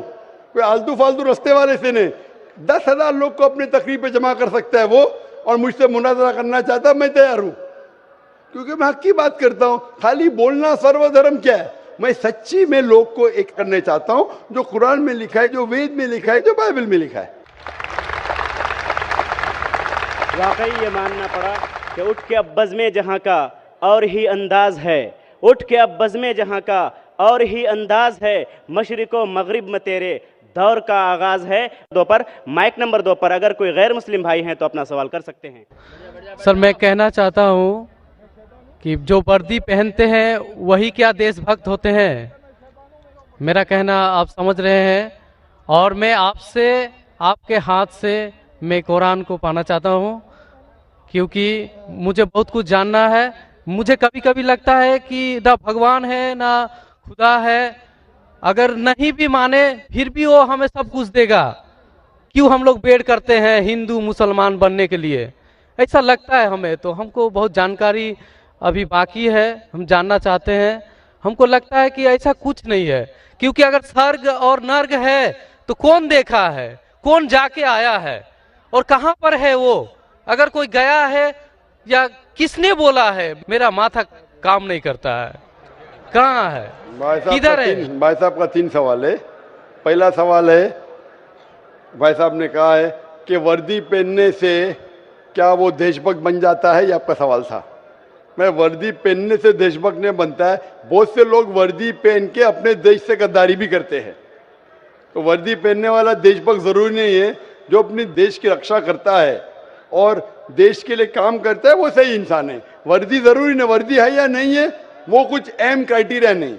दूसरा सवाल आप चाहते कुरान मजीद मुझसे आप आ सकते हैं। तीसरा कि मैं कभी सोचता हूं कि खुदा है क्या नहीं है, क्यों लोग आपस में झगड़ते, स्वर्ग है क्या नहीं है, किसने देखा स्वर्ग है क्या नहीं है, तो क्या करना क्या जानना। भाई साहब आपने कभी किसी को 10 माले से खुद ही मारते देखा? भाई साहब नहीं देखा, तो 10 माले से खुद ही मारेंगे? मारो खुद ही ना, क्यों नहीं मारेंगे? क्यों नहीं मारेंगे? क्योंकि मर जाएंगे। नहीं देखा फिर भी यकीन है। आपने किसी को मरते हुए देखा 10 माले से खुद ही मारते हुए? नहीं सर। सुना सिर्फ ना? सुना यकीन क्या है ना अपनी बुद्धि पे। तो यही चीज, सब चीज देखना जरूरी नहीं। मैं स्वर्ग को देखूंगा तो ही मानूंगा कि आपको अमेरिका जाना जरूरी है मानने के लिए अमेरिका है क्या? नहीं। आज टेक्नोलॉजी बढ़ चुकी है भाई साहब। आप 10 माले से खुद ही मार के एक आदमी को मरते देखेंगे फिर ही बोलेंगे अच्छा 10 माले से खुद ही मारेगा तो इंसान मर जाएगा। ये जरूरी नहीं देखना, अपने बुद्धि से आपको इम्तिहान लेने पड़ेगा, क्या बात सच है क्या बात गलत है।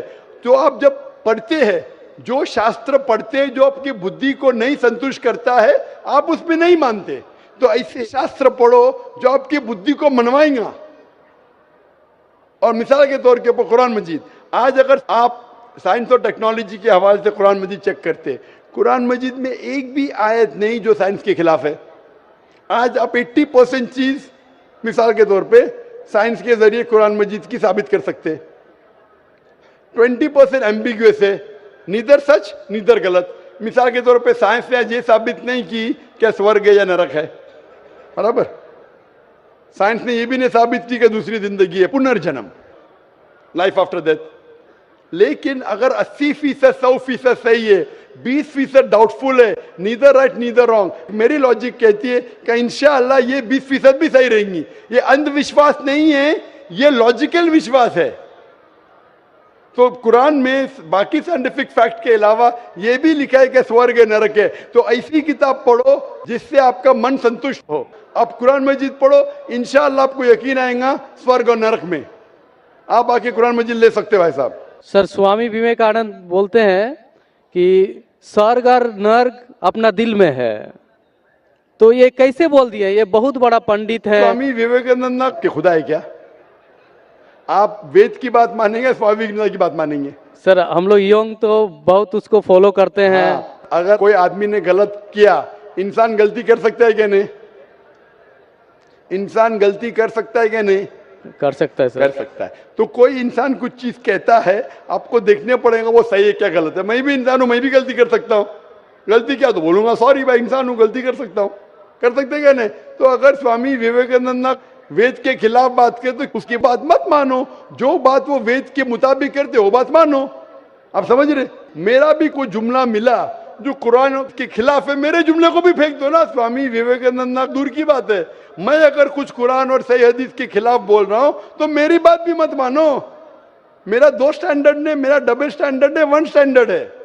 जो खुदा ने बोला, खुदा की किताब को मानो, उसके ऊपर अमल करो। लोग अक्सर आपको खुदा की किताब से दूर लेके जाते। मैं यहां आया हूं लोग को खुदा की किताब के नजदीक लेके आने के लिए। अगला सवाल माइक नंबर 3 से, अगर वहां पर कोई गैर मुस्लिम भाई मौजूद हैं। माइक नंबर 3 से। मेरा नाम राहुल गुप्ता है। मेरा सवाल, कुरान के दूसरे नंबर सूरा बकरा में कहा गया है ये वही किताब है जिसमें कोई गलत नहीं है। मेरा प्रश्न है यही किताब जो कौन कौन गलत नहीं है? भाई साहब ने कहा कि कुरान मजीद में सूरा बकरा सूरा 2 में लिखा है। वो क्या कहना चाहते मैं दोहराता हूँ। वो सूरा बकरा सूरा नंबर 2 आयत नंबर 1-2 का हवाला दे रहे, अलिफ लाम मीम ज़ालिकल किताब ला रैब फीह हुदल लिल मुत्तकीन। मतलब ये किताब वो है जो हिदायत बिना डाउट, बिना शक है वो लोगों के लिए जो तकवे वाले हैं। कुरान मजीद में लिखा है कि ये किताब वही किताब है जिसके अंदर बिना शक हिदायत है तकवे वाले लोगों के लिए। मीन जो अल्लाह से डरते हैं, जो तकवा रखते हैं, ये किताब बेशक उनके लिए हिदायत की किताब है। ये मानिए सूरह बकरा सूरा नंबर 2 आयत नंबर 1 कर दो। अब हम चलते हैं माइक नंबर 1 पर। वहां पर अगर कोई गैर मुस्लिम भाई मौजूद हैं तो अपना सवाल कर सकते हैं। हेलो सर, मेरा नाम विवेकानंद दास है। मैं बीकॉम का एक स्टूडेंट हूँ। मेरा क्वेश्चन है सर कि मैं एक हिंदू का लड़का हूँ, अगर मैं मुसलमान की लड़की से शादी करूं तो क्या वो स्वर्ग की हकदार हो सकती है या मैं जन्नत का हकदार हो सकता हूं? भाई साहब ने वही सवाल पूछा जो एक बहन ने पूछी थी, क्या आप हिंदू है और एक मुसलमान से शादी करते, क्या वो स्वर्ग का हकदार हो सकती है, क्या मैं हो सकता हूं? मैंने कहा गाड़ी चलने के लिए चारों पहिए यकसा होना चाहिए। कुरान के हिसाब से अगर कोई गैर मुस्लिम से शादी करते वो किसी को इजाज़त नहीं। ना मुस्लिम मर्द को इजाज़त है कि मुश्रिक लड़की से शादी करे, ना मुस्लिम औरत को इजाज़त है मुश्रिक मर्द से शादी करे। ये अलाउड नहीं है और ये गलत है और ये हराम है। लेकिन सर ऐसा हमारे यहाँ हो चुका है एक बार। तो गलत है वो, तो उसके अंदर से वो सही रास्ते पे यकसानियत देखो क्या है, उसके करीब आ जाओ। जो हिंदू और इस्लाम में यकसानियत क्या है, खुदा एक है, मूर्ति पूजा नहीं है, और ये मानो कि मोहम्मद सल्लल्लाहु अलैहि वसल्लम आखिरी पैगंबर है। यकसानियत के ऊपर आओ तो इंशाल्लाह दोनों स्वर्ग में जाएंगे।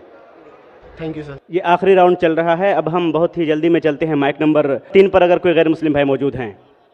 सर मेरा नाम सुरेश है, पूर्णिया जिला का चिमनीवार का रहने वाला हूँ। मेरा सवाल है सर, अगर मम्मी पापा अपने ज़मीन जायदाद से हमें बेदखल करते हैं तो हमें उन पर कोई दबाव डालना चाहिए कि नहीं, उस पर मेरा भी हक बनता है या और कुछ?